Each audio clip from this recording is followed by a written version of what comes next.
புதுக்கோட்டை மாவட்டம் ரங்கம்மாள் சத்திரம் அருகே திருச்சி அறந்தாங்கி தேசிய நெடுஞ்சாலையில் அரசு பேருந்து பள்ளி வாகனத்தின் மீது மோதிய விபத்தில் 20 பள்ளி மாணவர்கள் காயமடைந்தனர்.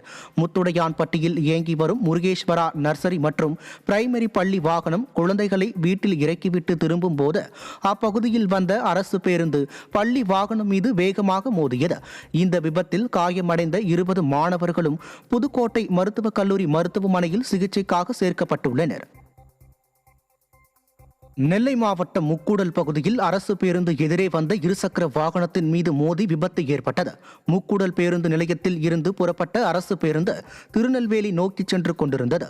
அப்போது எதிரே இருசக்கர வாகனத்தில் வந்த பாஸ்கரன் என்பவர் மீது அரசு பேருந்து மோதி விபத்து ஏற்பட்டது. இந்த விபத்தில் பாஸ்கர் படுகாயமடைந்த நிலையில் அவரை போலீசார் மீட்டு அரசு மருத்துவமனையில் சேர்த்தனர்.